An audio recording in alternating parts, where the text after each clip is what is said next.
Nightmare and insanity are akin, mysterious and involuntary states that skew and distort objective reality. One wakens from nightmare.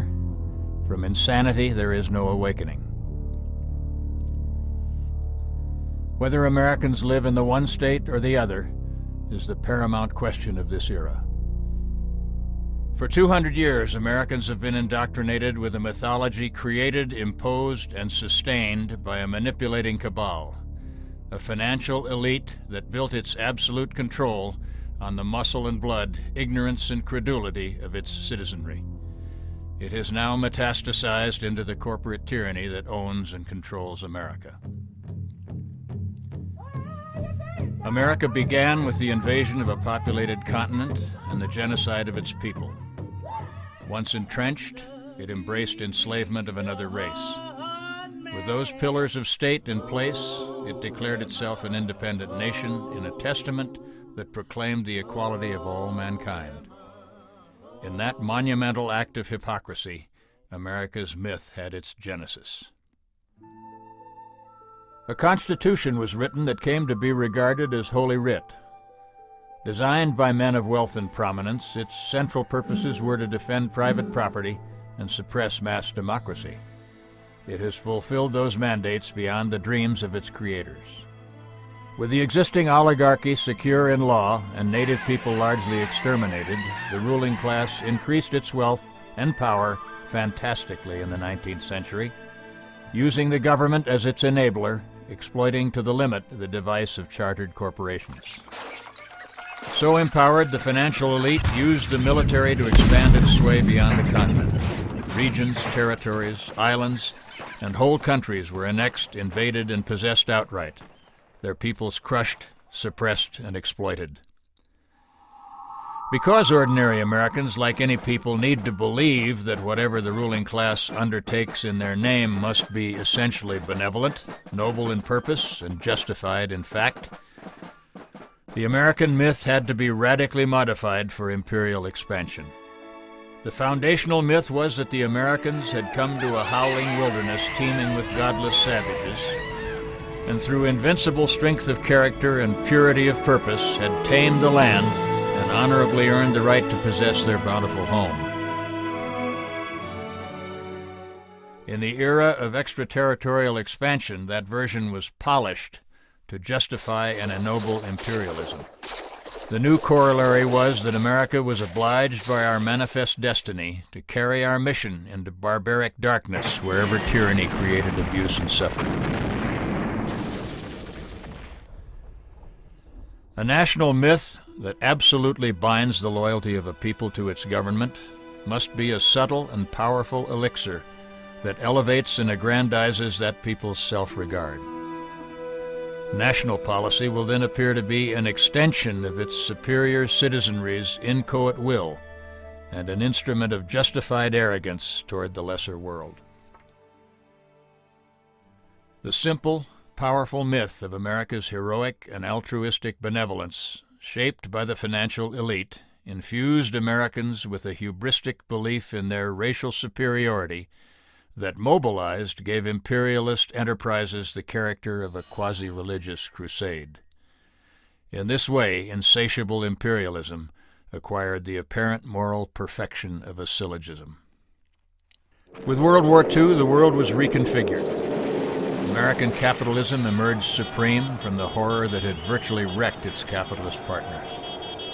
The Soviet Union, though, in spite of having absorbed much the greatest devastation of all from Nazi Germany, rose astonishingly from its ruin to become the sole rival to America as a world power. This challenge was not competitive, it was systemic. Soviet communism was a direct threat to American hegemony in that it categorically refuted the philosophical basis of predatory capitalism. Grounded in Marx and Lenin, it attacked capitalism's inherent evils, monstrous inequities, and flagrant injustices that, when exacerbated by speculation, exploitation, and fraud, would eventually destroy it. And it promoted world revolution to that end. The Cold War required further refinement of the American myth. Instead of simply intervening where circumstances supposedly demanded that we impose our system, America now had to be the shield and bulwark of the sacred capitalist system in which free enterprise, magically identified with democracy, was equally to be defended. This version held through many surrogate confrontations in the era of mutually assured destruction, and survived even the debacle of Vietnam, lasting until the collapse of the Soviet Union.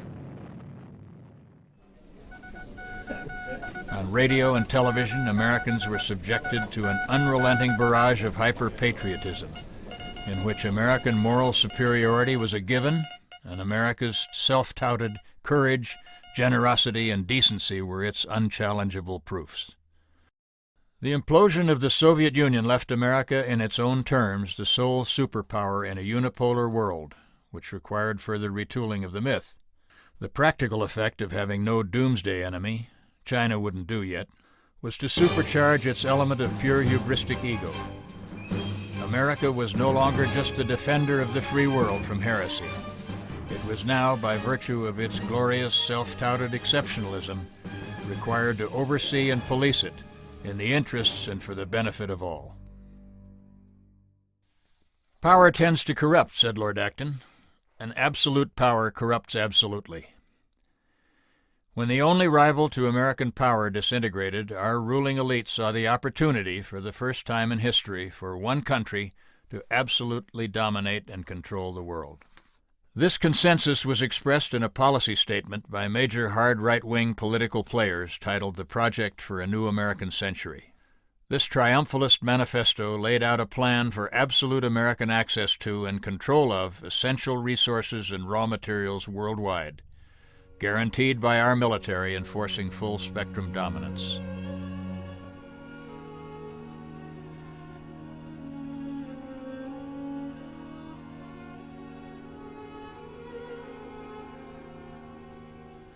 The American myth, which had lost some momentum in the totally unexpected so-called Cold War victory, was now re-energized with a proactive essence and endowed with the glowing radiance of a true and, for the first time, self-professed imperial mission.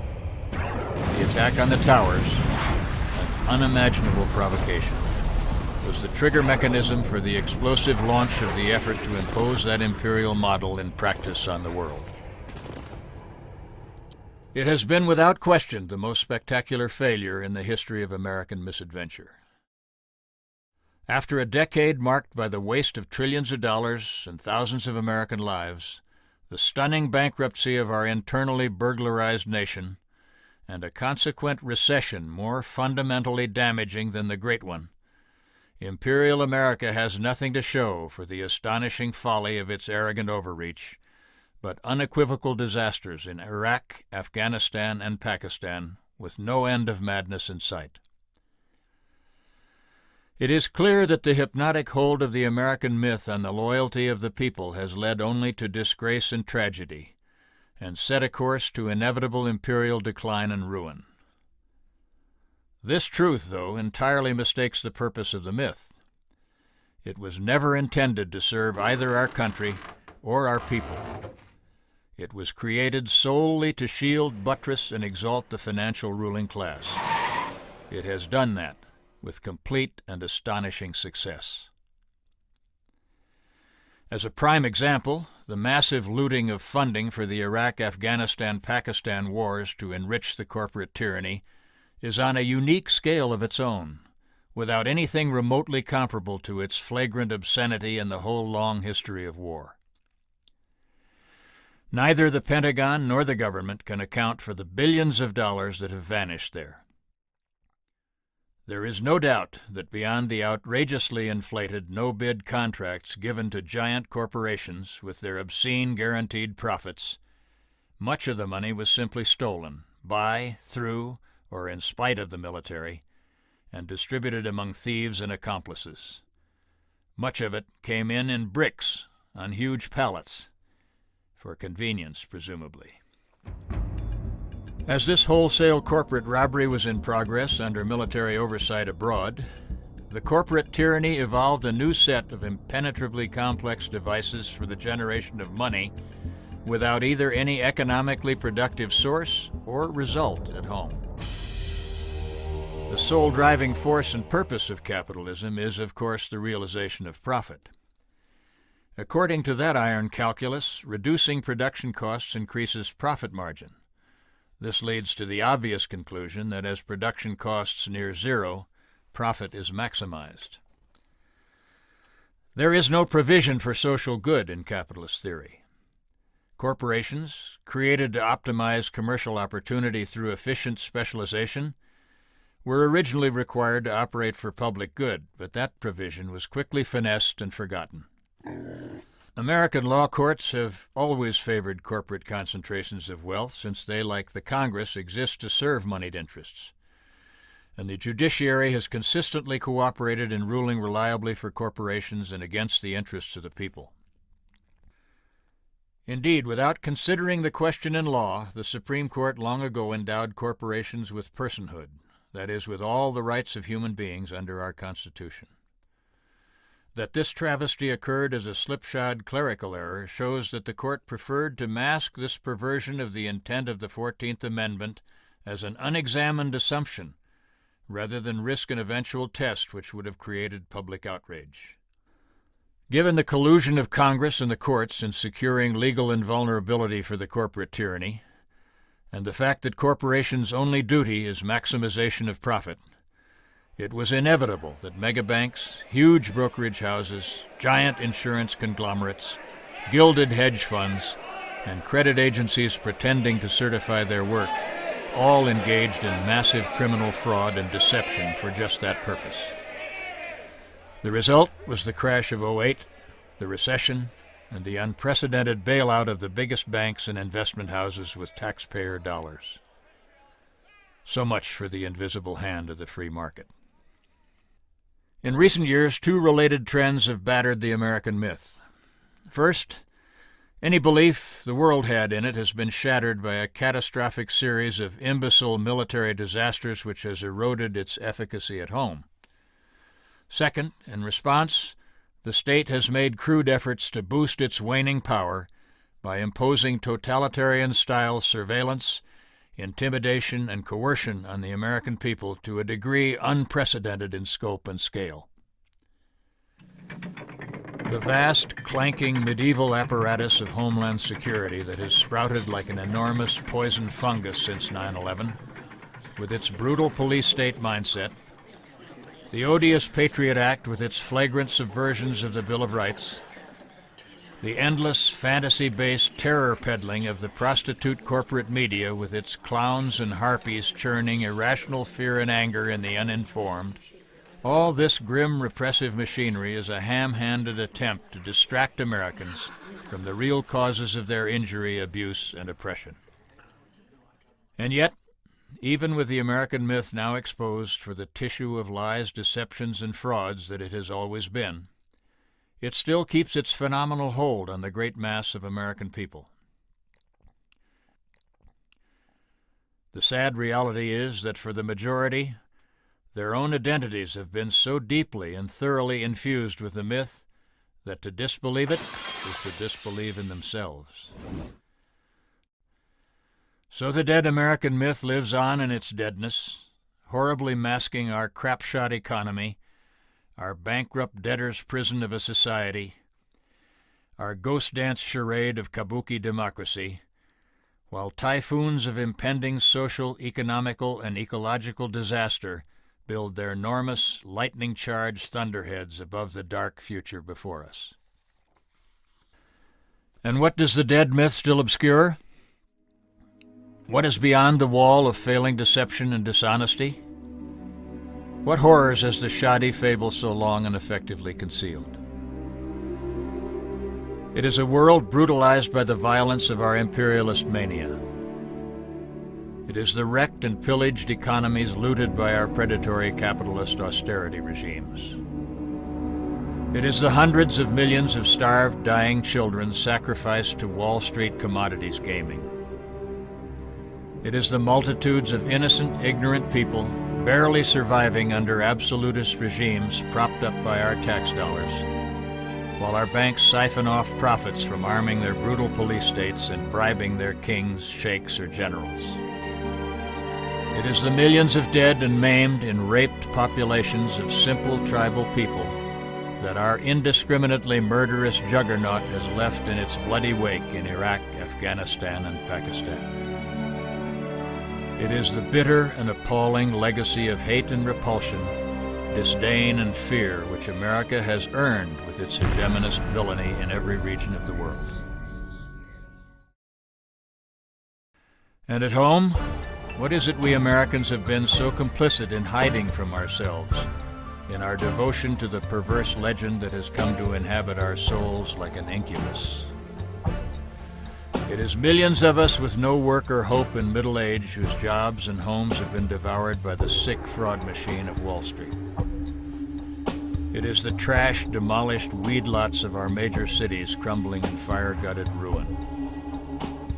It is the many cities with industries defunct and factories dismantled and shipped overseas. It is our decaying, defunded public schools, our bankrupt states and counties, our overtaxed, antiquated public transportation systems, our obsolete, dissolving infrastructure, our gigantic and irrational prisons horror, our cynical healthcare con game, and over it all, the jackboot mechanism of our police state, armed and empowered, ready for use against us all. This is where we are. The great question now is whether we can awaken from our long nightmare and face the terrifying and exhilarating prospect of living in reality without the false props and dishonest constructs of a hoodwinked and dishonored people, or whether we have internalized the falsity to such an extent that it has become a collective insanity. In 1846, Henry David Thoreau, offended to his soul by the American invasion of Mexico, protested and went to jail.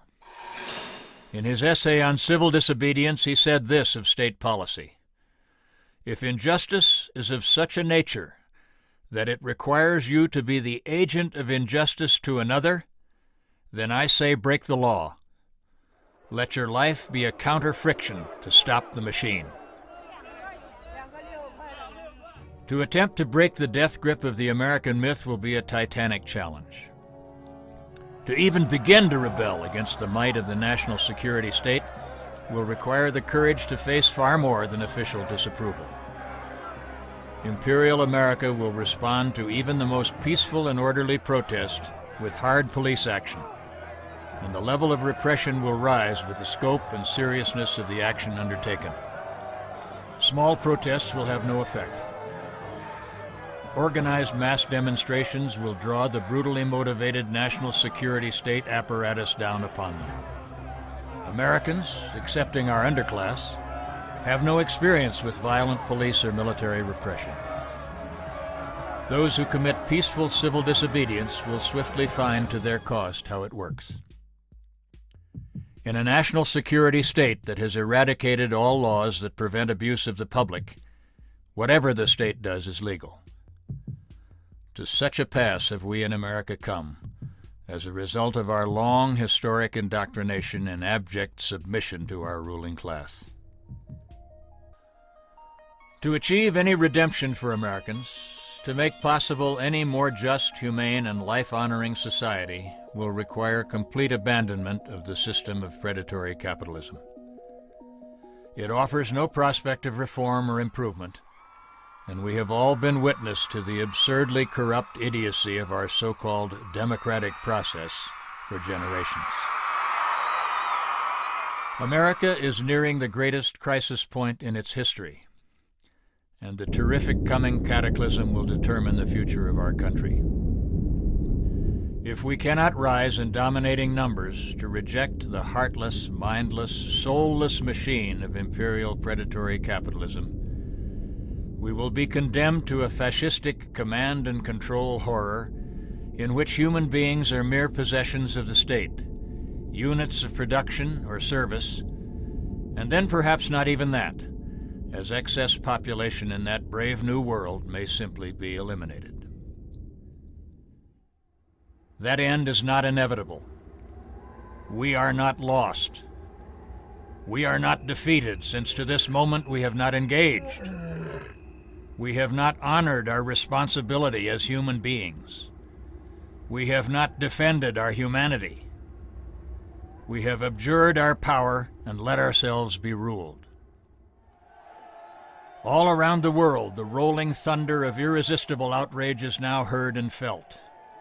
In Egypt and Spain, Syria and Greece, Iraq and Sudan, Afghanistan and Ireland, everywhere the legitimate anger of humanity is fueling an uprising against the dead hand of predatory capitalism and its evils. And in Americans, so long trapped, encapsulated like flies in amber in a false religion of state idolatry, the anger is deep, widespread, and growing. The myth is broken and dead. It is up to those who know and care to lead. Thomas Paine said, "These are the times that try men's souls." Nothing is guaranteed us. That can't matter. We cannot consider odds or outcomes. We simply cannot let the machine of injustice grind on. We must confront with calm courage a vicious, tyrannical system that is destroying the earth and its life and its people.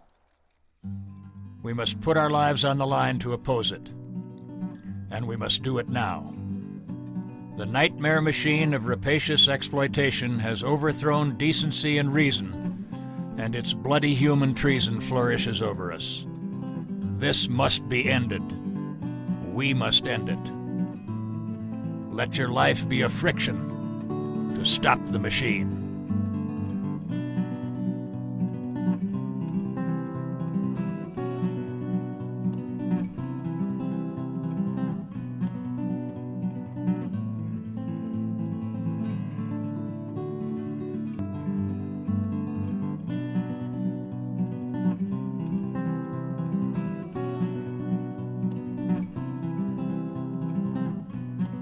Doesn't make any sense. How do you sleep at night? There is no honor in this. There is no honor in this. There is no honor in this, man. There's no honor in this shit. There is no honor in this shit.